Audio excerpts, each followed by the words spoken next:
Good morning.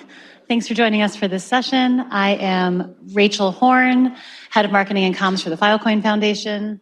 Filecoin is a decentralized storage platform that's powered by a cryptocurrency, and the foundation exists as one of many organizations in this open source community to grow and support the ecosystem.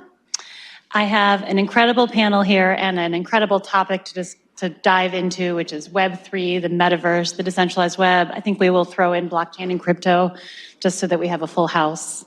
But I want to quickly go down the line and introduce my panelists. To my left is Bill Rockwood, Executive Director of the Future Forum and Legislative Director on the Hill to Representative Darren Soto. Next to him is Clev Mesidor, Public Policy Advisor for the Blockchain Association. Kurt Opschall is the Deputy Executive Director of EFF and also its General Counsel. And finally, at the end, we have Dr. Susan Persky, who is the Director of the Immersive Simulation Program at the Human Genome Institute. So thank you all for being here. Let us dive in. And I think, Kurt, I want to start with you by really defining some of these terms. Again, we have Metaverse, DWeb, and Web3 in our title here. I think in particular, if you could explain the distinction between the decentralized web and Web3.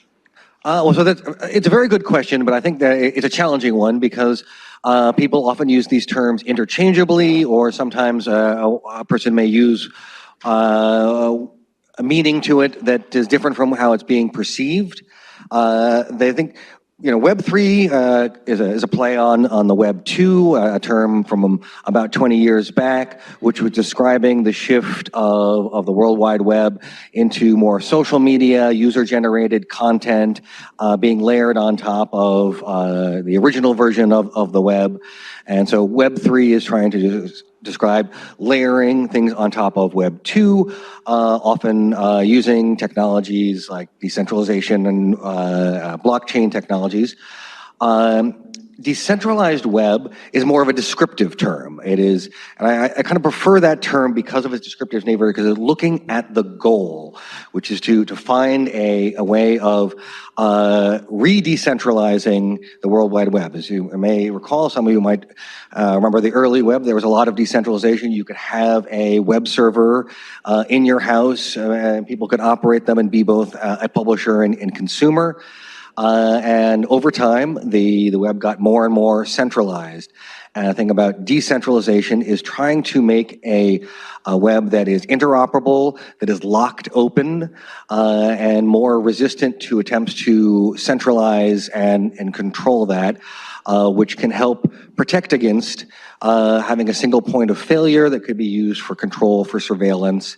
And both of these concepts are within the terms, but I think decentralized web at least focuses on that goal.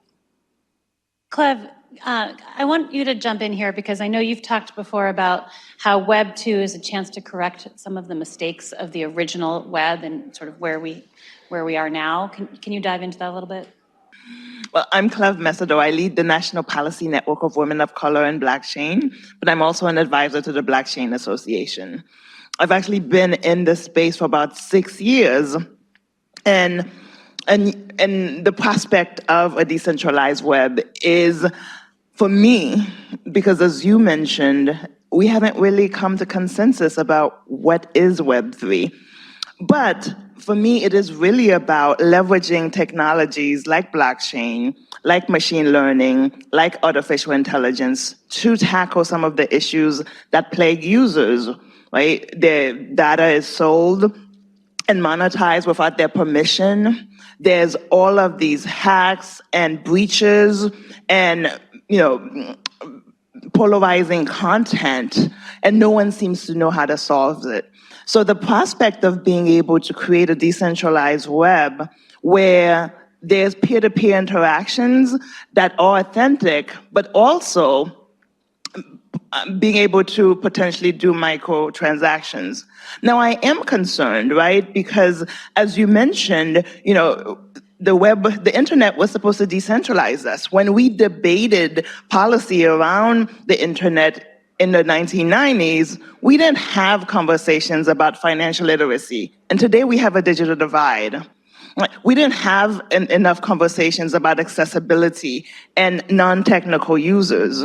And look at where we are. So we not only have an opportunity to address some of the issues that plague the web, because it's still very popular, people want to use it and need it, but it's really how do we make sure it's accessible, and how do we create a decentralized web that actually is accessible to users who never were able to effectively participate.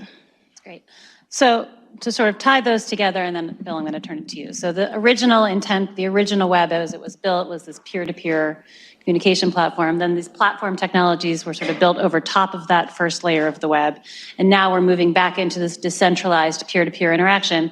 But it is facilitated by, in many ways, blockchain and cryptocurrencies. So Bill, if you want, now that we've sort of laid out the structural groundwork, if you can talk to us about where blockchain and crypto come in. Yeah. First of all, my name is Bill Rockwood. As mentioned, and I have to do my standard government statement that all views are my own and do not necessarily reflect those of Congressman Soto or the Future Forum. And just for a little context, he is the co-chair of the Congressional Blockchain Caucus and passed the first digital asset bill out of the House of Representatives and the first blockchain bill. So now that I did that, I forgot the question. Crypto. Oh, yeah. What is crypto? What is crypto? So I think this is a very timely discussion because we're just seeing the implications of what an unregulated Web2 and some of the issues Clev brought up have kind of just hit regulators and government folks. And like there's actually a hearing tomorrow about algorithmic bias and a lot of those things of some of these data concerns. So crypto itself is a money movement device, and blockchain, the system that underlies it, I just said it's a different way to structure data. You know, in Web 2, you had incentives for these big companies with data farms to just hold and gather all the data in one central place so that whenever you access the internet, it was in one repository, more or less. And some of the issues with that is obviously it's a huge energy consumption because you have to run the whole machinery the entire time. You're literally telling the hackers where to look. It's like, it's in there, you know, hack that. And so crypto and blockchain represent a bit of a paradigm shift just because they literally structure the data differently. You know, these distributed networks where, you know, it's localized. So if you hack anything, you only have access to the node. You only have to use the power to operate the individual node. So I think it's more important to think of the system itself and the technology, and sort of crypto is just the money piece of that, where a lot of, you know, even in Web 2, it was Wall Street and algorithmic trading that really drove those. So crypto is really the first successful use case of blockchain technology. That's great. Yeah. It facilitates these trustless transactions so that all of this can be built automatically without these central intermediaries. And as you talk about data, I think that this is a good moment to bring Susan into the discussion with a unique perspective, but a lot of this data is required to build the metaverse, which is the last component of this discussion. So can you chime in? I think probably many people in this room saw the Super Bowl ad for Meta, which painted a version of what the metaverse could look like, but there's also a decentralized metaverse. There are platforms like Somnium and others where you can build a truly decentralized metaverse. Can you talk to us about what the metaverse is and what the role of data is? Sure. So that is the big question. I mean, I think the first thing to make sure that, you know, we all think about is that from most people's perspective in this area, we would say the metaverse does not yet exist.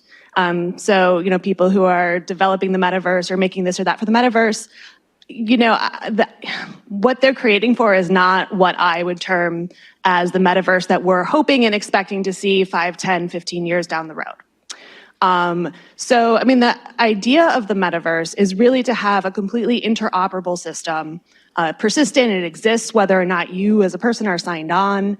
There are, you know, places we can bring together people, things, experiences, and make it sort of seamless, right? So moving away from these walled gardens we have now where everything would be sort of existing in the same, you could think of it as sort of a meta world in a way. where the world basically has a digital component or a digital twin that you could interact with. So, I mean, data, of course, is everything. Everything is digital. Everything depends on data, right? And so that's going to be the huge question. Whose data, how? I think a lot of visions people have for the metaverse are that we are all creators, we have ownership, we have an economy. These are the things that are going to lie on the bedrock of what everyone else has already talked about. But in general, I think the way to think about it is it's this convergence of a maturing of a whole bunch of technologies all at once. My perspective on it is from the XR, immersive kind of component, and that's what we sort of think is going to be one of the main ways that you're going to interface with the metaverse, is to sort of have it available to you in 3D in a way where you feel like you are there, as opposed to sort of sitting in the room you're sitting in, wearing your headset, or whatever the technology starts to look like in 10 years from now. So it's a huge kind of concept. Different people have different definitions, but that's, I think, a place to start. That's great. Also, I want to note that if we have time at the end, we'll open it up to questions to start thinking about that now. Now that we've sort of laid out these technologies and what they are, and I think, Susan, you started to talk about this, like the why they matter question.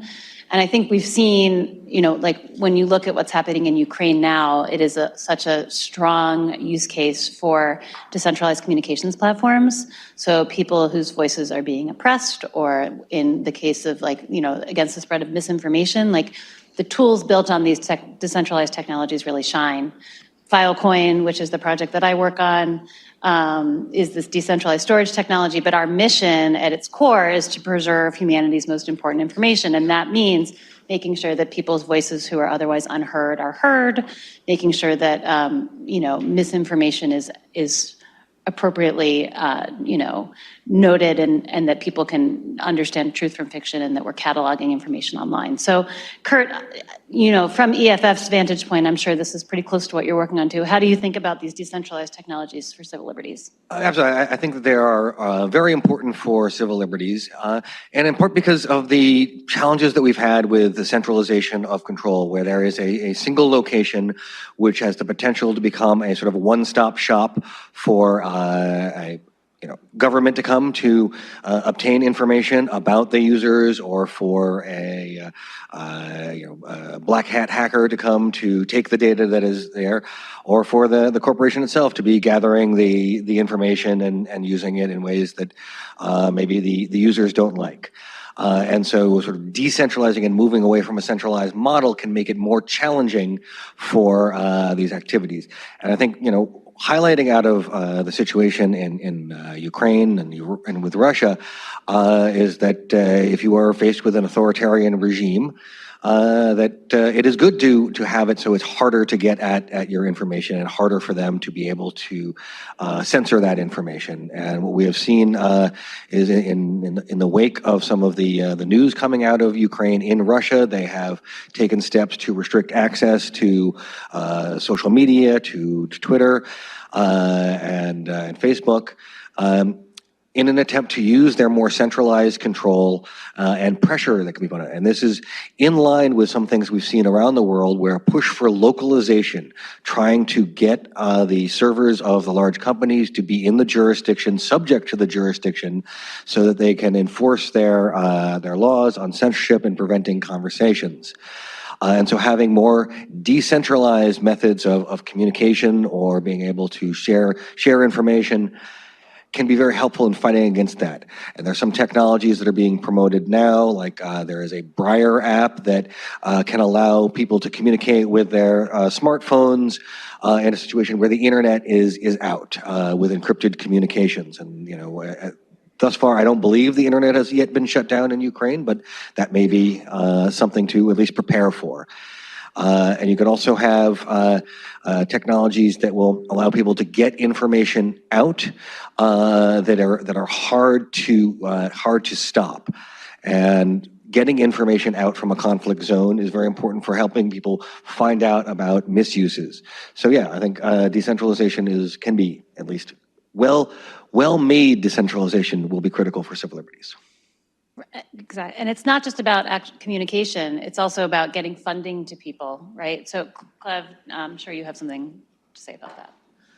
Yeah. Yeah, I think what we're seeing in Ukraine is what we've seen in terms of global adoption of cryptocurrency. Globally, and even here in the US, people who have been locked out of the traditional financial system are gravitating towards cryptocurrency. And that's the same what we're seeing in Ukraine when it comes to the currency, when it comes to the central bank, shutting things down and people not being able to access their monies, but people are able to get them cryptocurrency. And certainly communication as well, people who have been locked out of communication systems. Here in the US, we know that Black and Latino communities lead mainstream adoption of crypto by double digits. And that is because of having been locked out of the traditional financial system. And I would say, there's full disclosure, there's concern about in the Ukraine, right? Both sides are using cryptocurrency, right? But I think we need to focus on the people who have been locked out, dictators, leaders, whatever you want to call them, are always going to find tools to do what they need to do. But in the past, the only reason that their rule has maintained is because the masses did not have any options. They didn't have any access. They didn't have any resources. And now they're empowered with a tool like cryptocurrency, where they're not just, they're not just locked out of communication. They can get communication out in a secure and safe manner, but they can get access to necessary resources to be safe and actually have that level of freedom and control. Great. Does anybody else want to weigh in on where we are with these technologies and helping people? Yeah. And I think one aspect we need to also keep in mind is the unalterable nature of distributed ledger technology. Two instances that predate this that are really important to bring up now. If you look at the Russian election hack of 2016, the original 14 subpoenas that came out of that were actually because they were Bitcoin transactions that they could trace back to the people involved. And you can't alter that. One of the greatest weapons of authoritarian states is their flow of information. And when you can't alter those things, it creates, a truth aspect that you can't hide. And also, that was one of the reasons that China had such a strong reaction to crypto, because people were using the Bitcoin network to share pieces of sensitive information. And once it's out there, they can't change it. That it's a government-free system. So I think that's one piece, that there are going to be these misinformation and amplification things through social media, but I think that's one of the things that scares dictators most about these technologies is once it's out there, you can't go and alter it. There's somewhere that code exists, and I think that is one of the core values of a lot of people that operate in the system. Right, and to add to that, it's, there's this misconception that Bitcoin is anonymous. It is not, it is pseudonymous, and you can figure out, and we've seen cases of government being able to retrieve, stolen assets because you can work backwards through the system. And blockchain forensics has been a huge tool for law enforcement here in the US and globally as well. And many people are not aware some of the biggest blockchain companies exist to help governments and law enforcement track the public keys. So while it's not about Clev being a criminal, it's about truly being able to finally follow the money. Yeah. I feel that we are too far into this conversation and haven't talked about policy, which is like we are in DC talking about, I think I would like to pivot and Bill, start with you, from your perch on the Hill, sort of what are the policy considerations around data or other issues? Yeah, perch on the hill, that may.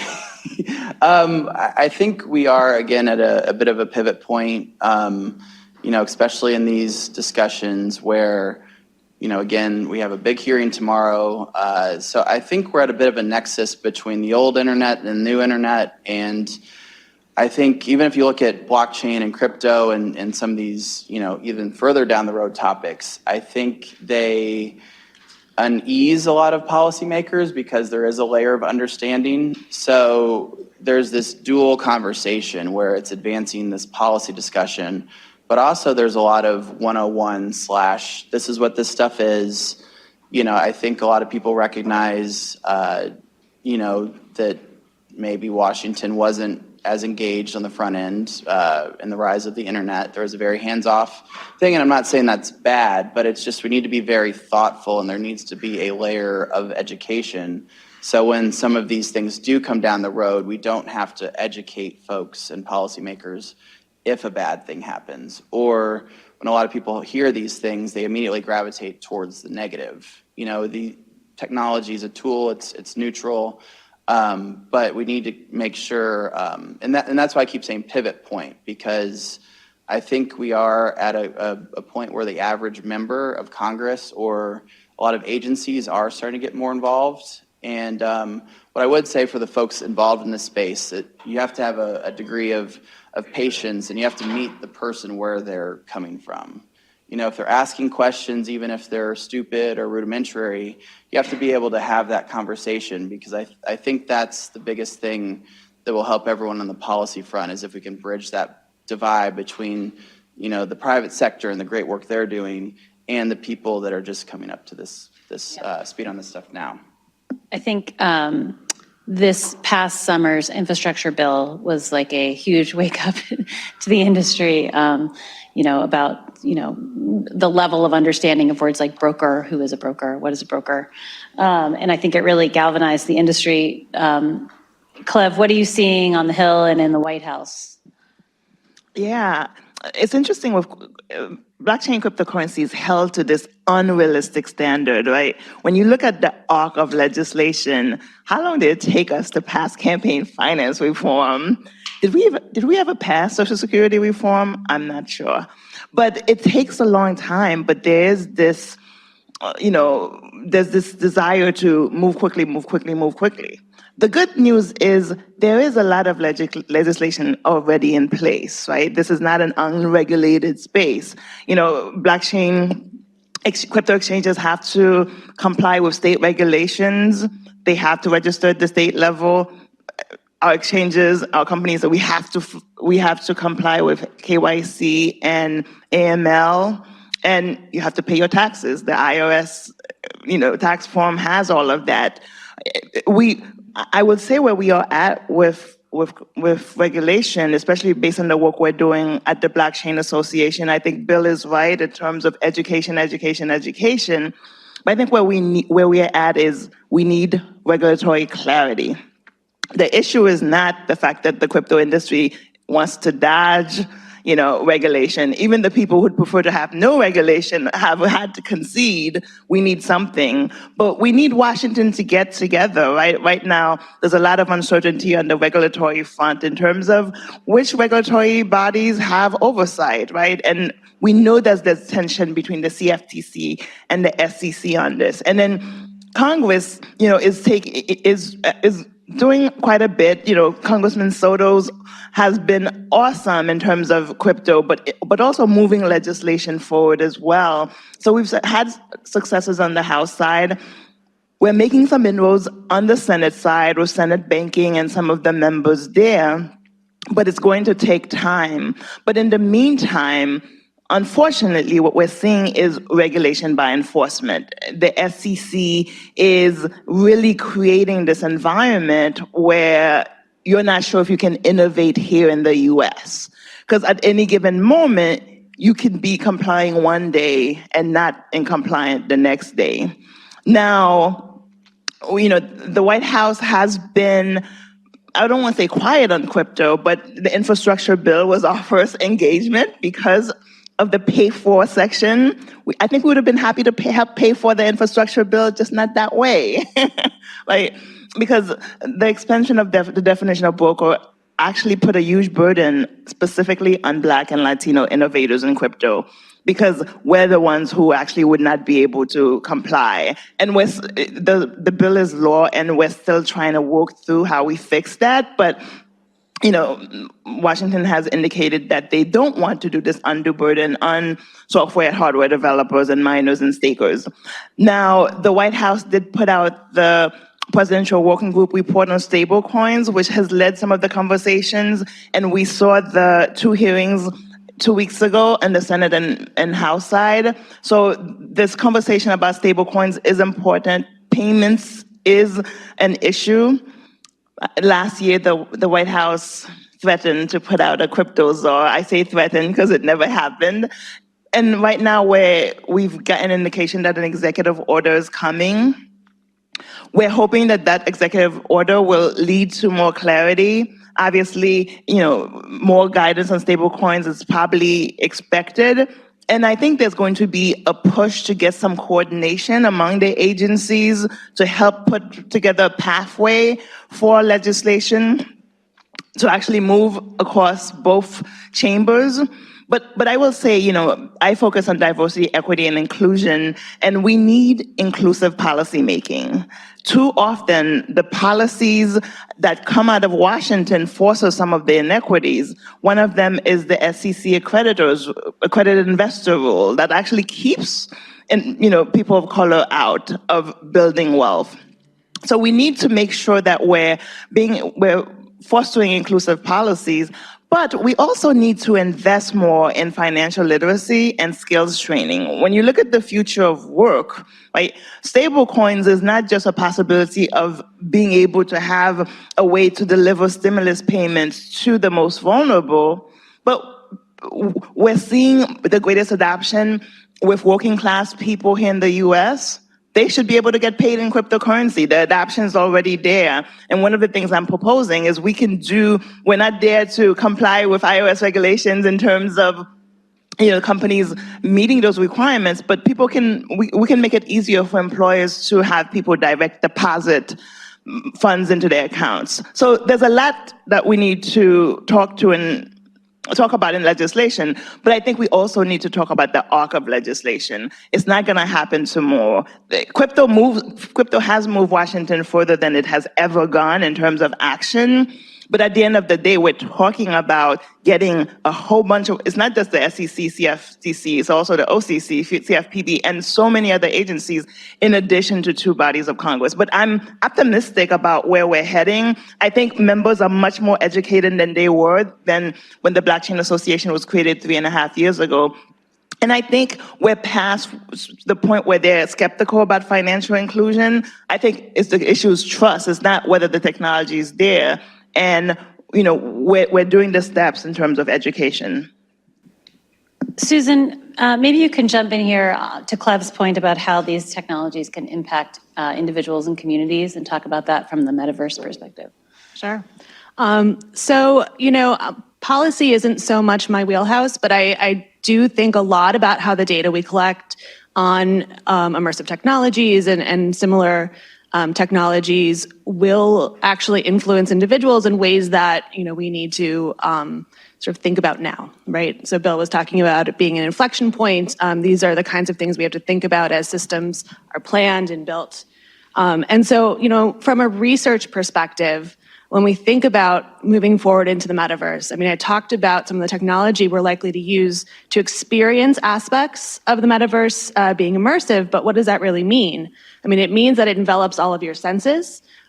You can superimpose it on the real world, that's another option, but it also means a lot of tracking technologies. So it means technologies related to motion capture, eye tracking. People are building physiological measurement into headsets. We're envisioning providing scent and haptic interfaces for people. Again, all runs on data. All the data goes somewhere. To make a VR environment move right now, we are capturing data at least 60 times per second, 90 times per second, even more. All that data can impact people because we can make all kinds of inferences from it. So we can look at those data and we can tell, with some degree of accuracy, whether you've had a traumatic brain injury in the past. We can use it to look at early onset of, degenerative brain disease. I mean, there are all sorts of things researchers are doing right now that are very much related to the kinds of data that we see building sort of the backbone of our experiences in the metaverse in the future. So these are the kinds of things that can have real impacts on people. And the medical stuff is sort of where I live, but there are also things around figuring out people's preferences, their emotional states, their mindsets. I mean, it all sounds like science fiction, but I'm a social psychologist, and there are all kinds of tells in our behavior as to our mental states. Okay, so these are the kinds of data that we need to think about. And we need to think about them kind of quickly because they can all have all kinds of implications for people depending on whose hands they are in. I was just in the panel on XR and the workforce. Imagine your employer having that data if you're going to be using XR for employment via the metaverse. So that's one of the data streams I think we really have to think about. I think the other one in terms of individual impact is more related to sort of the not so much what you give off, but what comes in. Right? So if your entire experience is data, who controls what you're seeing? Probably algorithms and AI, to some extent what you've chosen to see. But that's going to become your reality. One thing we do know, from psychology is that the brain does tend to treat VR experience as real life. Okay, so these things can become quite real. And these are a lot of issues we're still grappling with. The research is nascent. It is, really early days in all of this research. And I think there's a lot that we still need to figure out about how people experience virtual environments, virtual worlds, how we form communities, how we communicate, even really basic questions around how these actual VR technologies might influence a developing child's visual system. These are the kinds of really early questions that we don't have really great answers to yet. And so, very different realm from what some of my co-panelists are talking about here, but I think it just goes to show, how many places we really need to get better education, better understanding, and I think at the end of the day, better research, better data to make our decisions based on. Kurt, I'm hoping you can jump in here because you really kind of bridge this gap, I think, nicely between the science and the policy, which is like protecting our civil liberties here as we collect all of this data for the metaverse. Absolutely, and this is very important. Actually, I want to hit on something that was come up with a theme here about the value of educating and educating policymakers, because one of the challenges that we've had in dealing with regulations of the internet, of new technology, is making sure that those regulations and those laws about it are based on a knowledge of what the technology is, does, can do, and you have much better policy choices if they're made by someone with full information. Sometimes there might be disagreements about how they should go, but it's still better to do it with good information about what it is. And the other thing I think is important is we are, some of these technologies have been around in some form for a number of years, for blockchain technologies, distributed technologies, VR and XR technologies, but they are becoming much more prominent and they're still in a developing mode. And so this is an opportunity to make sure that we are considering civil liberties, privacy, freedom of expression, making sure that our human rights come with us into the future. And so, on the metaverse, as Susan was saying, it collects a tremendous amount of data. Egocentric data, as it's sometimes called, where it's data about what you are and how your eyes are moving, if it's coupled with some other sensors like a smartwatch and get your pulse rate. And this can be a tremendous amount of information about you. It could be used to find inferences that could lead to a view of what's in your mind. And in many cases, we've also seen inferences taken which have biased views that come from machine learning that is improperly put together, and it makes wrong assumptions about this. And both of these are actually problematic. So I think it is critically important, just on the metaverse, for example, that as we have this thing, we'll take all of this data and put it together, that we make sure that we respect the privacy that we've always wanted to have, and make sure the future, right, is one that we would want to live in. And to use one example, that is AR technologies, where often cases they envision having a camera in your glasses and then you walk around. And this can be tremendously useful to make cool technologies, and like with all of this, there are cool things that can happen. But at the same time, if everybody has a camera in their glasses and that goes into a central location where it can be obtained. That gives somebody a time machine. They can get all the views of all the different people that were in a location and see the things that were happening there that was sort of previously kind of inconceivable. The term is often a panopticon. And this brings us to one of the values of some decentralization, is that having a metaverse, which is a world of worlds, like the internet was a network of networks, can help protect against having that single point of failure, having all of your data being gathered by your goggles or your AR glasses, maybe stay on your device and not go to a central location, and when it needs to be exchanged, can be exchanged peer-to-peer. And so having some of these decentralization technologies can be both a protection against the centralization of this data and easy point of access, but also some of the lack of competition that comes out when there are only a few centralized locations that are providing the service. And I would add that I think you alluded to this. A metaverse already exists, right? In gaming, there's a virtual world where gamers exist in their avatars, have relationships in their avatars, have whole lives in their avatars. So there is, a framework for helping to actually envision this. I think the concerns you raise are my concerns, because as we have this initial iteration of what a decentralized metaverse could look like, it looks very much like an exclusive club for the wealthy right now. But every time I hear the metaverse, I remember seeing a story that somebody has already purchased the house next to Snoop Dogg for $500,000, right? And so when we talk about accessibility and, fixing some of the problems of Web2, we have to think about how is this accessible? Rural communities, urban communities, right? Women, seniors, right? These are the people who actually use the internet right now, rely on it, depend on it. So we have to build and make sure, and you alluded to this, artificial intelligence is great. We have to innovate. We can't stop innovation because we have concerns, but racial profiling is a big concern.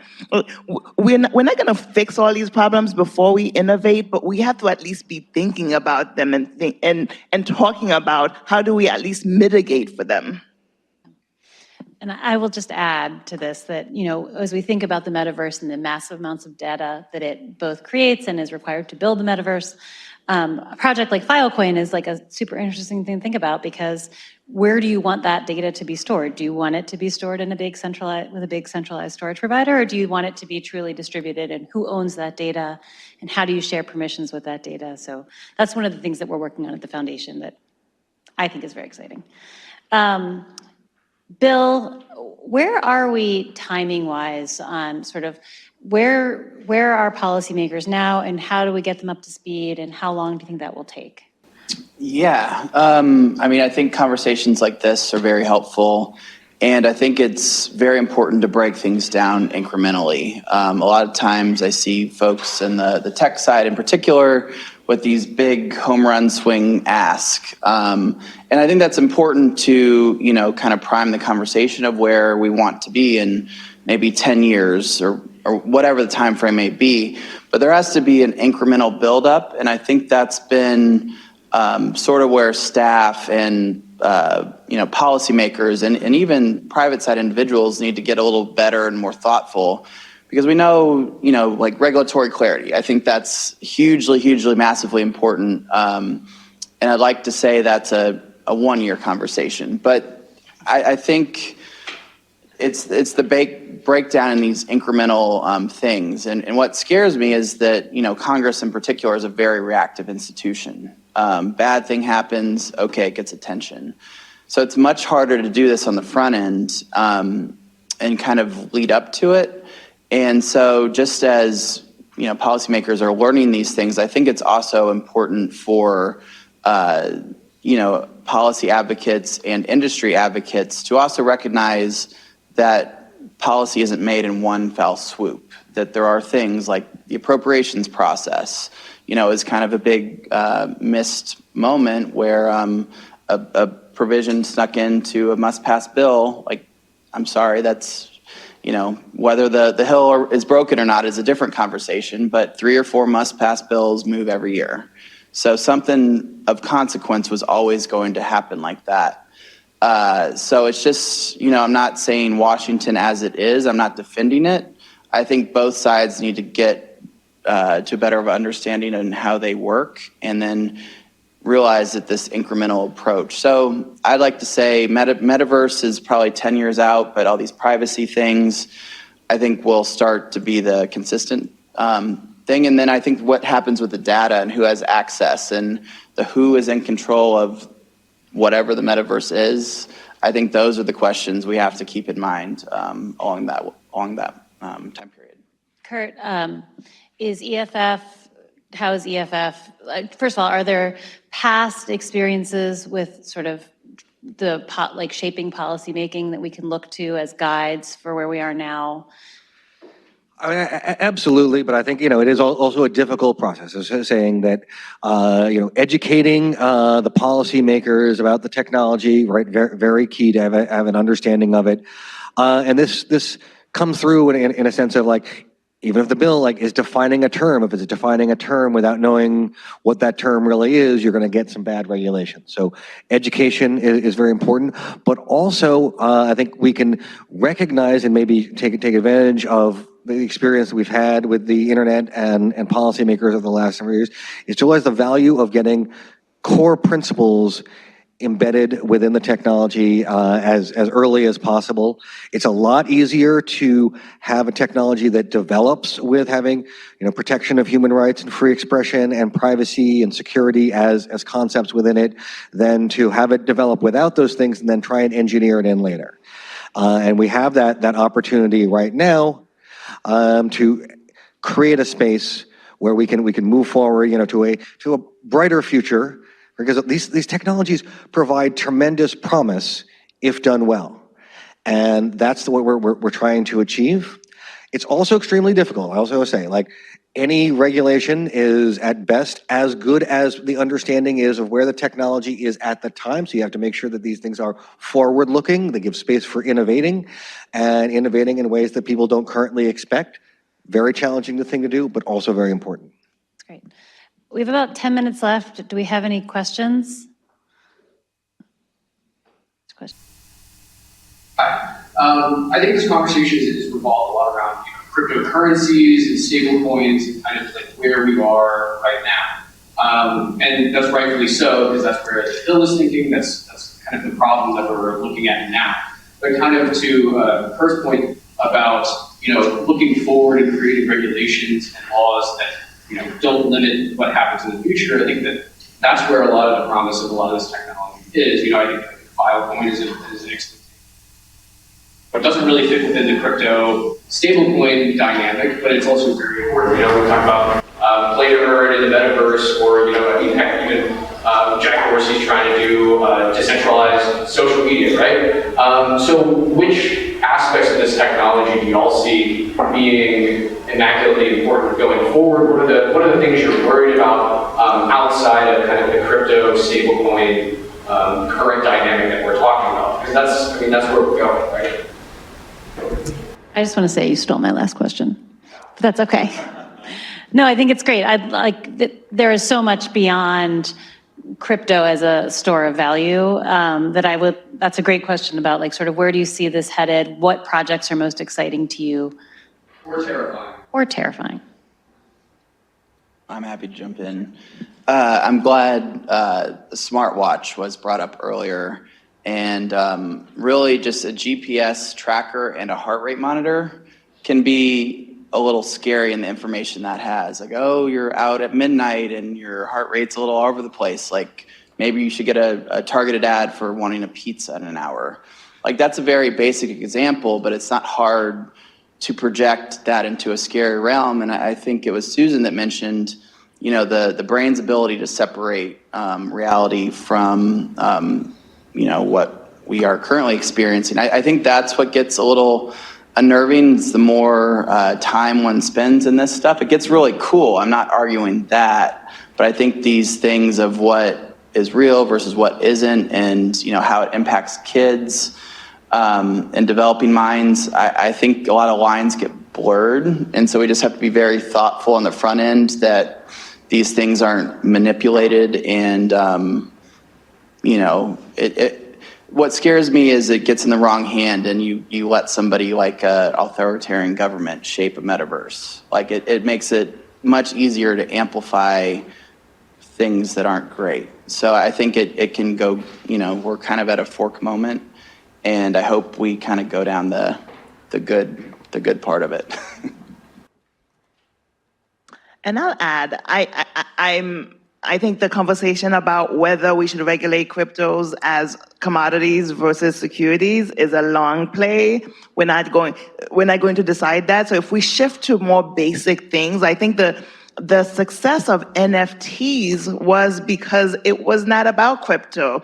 It was about creators who for decades struggled to figure out how to first protect their protect their intellectual property, monetize, and then create a marketplace. They were searching for a tool and they found a tool. So crypto just happened to be the solution. But while they're actually leveraging this tool, they're learning a new skill. They're actually learning a new skill that can actually help transcend them beyond creators. So I think skills training is one we have to think about, because we keep talking about the jobs of the future, and we talk about smart cities as well. Here's an opportunity to find what are some of the applications that really align with average people, like NFTs, the great thing about crypto and artificial intelligence, most of the emerging technologies, you don't need a degree. Most of the applications are drag and drop. How do we get regular people engaged, give them access to these job opportunities, but most importantly, prepare the masses for the innovation economy, right? We can create a decentralized web and a metaverse, but if the masses are operating outside of it, it's just going to be a nice country club. So what I was going to say actually does kind of build off of, I'll say what Bill is talking about is one of the things that keeps me up at night. If we're creating people's realities, who is creating the realities? And that's true in a virtual situation, but it's also, I think, true if you think about AR. So we talked about Snoop Dogg's house and, buying the house, the virtual house next to it. On what system? Like in whose world? So who's going to control the layer of metadata that we're going to see over everything? We probably, the example given is, probably it's not going to be okay to stick a Burger King sign on a McDonald's, right, in the real world, on the AR, on the metadata level. But, who will control that? What are the rules around that? I think it's going to be really exciting, to be able to blend the real and the virtual. And I think there are lots of great opportunities. Actually, also to Bill's example, in the medical world, there are interventions where if you're near a bar where you used to go drink, and you have a substance use disorder, and your heart rate's and you're sort of in that geofence, your smartwatch can say, hey, you're in danger, and that's a fantastic application. But that's, could be under HIPAA, it could be under IRB regulate. There's a framework in which these kinds of things are happening, where there's a sort of known set of data protections. So I'll stop there and pass it to Kurt.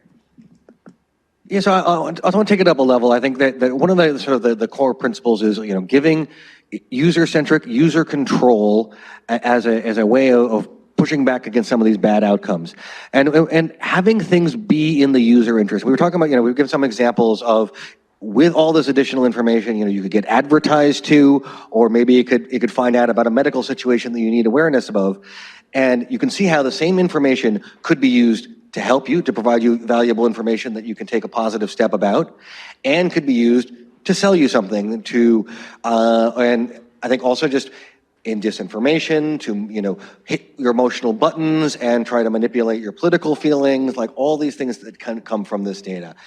And the key is to try to make this, trying to look at the future in a way that you're saying, is this a user? Is it helping the user? Is it a technology that is using this information in ways that are positive to the user? Is it protecting the user? Or is it using it to manipulate the user? Is it trying to take advantage of them? And I think if we steer to the former, that as a principle will help us get to that better spot.